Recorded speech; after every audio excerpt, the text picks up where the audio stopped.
जय गुरु जी, शुक्राना गुरु जी। सारी संगत को जय गुरु जी।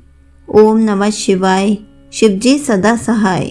ओम नमः शिवाय, गुरु जी सदा सहाय। शिव पुराण श्री रुद्र संहिता पंचम खंड का 16वां अध्याय। श्री विष्णु का लक्ष्मी को जलंधर का वध न करने का वचन देना।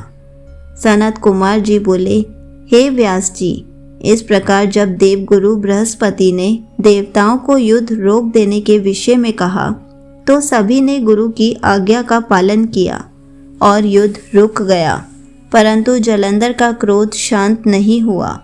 वह इंद्र को ढूंढता ढूंढता स्वर्ग लोक आ पहुंचा। जलंधर को वहां आता देखकर इंद्र व अन्य देवता अपने प्राणों की रक्षा करने हेतु वहां से भागकर भगवान श्री हरि विष्णु की शरण में बैकुंठ लोक जा पहुँचे। वहां पहुंचकर उन्होंने भगवान विष्णु को प्रणाम किया और उनकी भक्ति भाव से स्तुति की। तत्पश्चात उन्होंने भगवान विष्णु से कहा, हे कृपा निधान, हम आपकी शरण में आए हैं, हमारी रक्षा कीजिए। तब देवताओं ने विष्णु जी को जलंधर के विषय में सब कुछ बता दिया। समस्त वृत्तांत सुनकर श्री हरि विष्णु ने देवताओं से कहा कि वे अपने भय का त्याग कर दें। उन्होंने उनकी प्राण रक्षा करने का आश्वासन दिया और कहा कि मैं जलंधर का वध कर तुम्हें उससे मुक्ति दिलाऊंगा। यह कहकर भगवान विष्णु अपने वाहन गरुड़ पर सवार होकर चलने लगे। यह देखकर देवी लक्ष्मी के नेत्रों में आंसू आ गए और वे बोली, हे स्वामी, जलंधर समुद्र देव का जातक पुत्र होने के कारण मेरा भाई है। आप मेरे स्वामी होकर मेरे भाई को क्यों मारना चाहते हैं? यदि मैं आपको प्रिय हूँ तो आप मेरे भाई का वध नहीं करेंगे।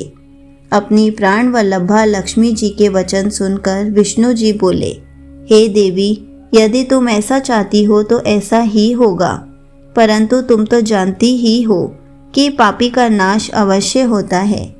तुम्हारा भाई जलंधर अधर्म के मार्ग पर चल रहा है और देवताओं को कष्ट पहुंचा रहा है, फिर भी मैं उसका वध अपने हाथों से नहीं करूँगा, परंतु इस समय तो मुझे युद्ध में जाना होगा। यह कहकर भगवान विष्णु युद्ध स्थल की ओर चल दिए। भगवान विष्णु उस स्थान पर पहुँचे जहाँ असुर राज जलंधर था। भगवान विष्णु को आया देखकर देवताओं में हर्ष और ऊर्जा का संचार हुआ। देवसेना अत्यंत रोमांचित हो गई। सभी देवताओं ने हाथ जोड़कर श्री हरि को प्रणाम किया। भगवान विष्णु का मुखमंडल अद्भुत आभा से प्रकाशित हो रहा था।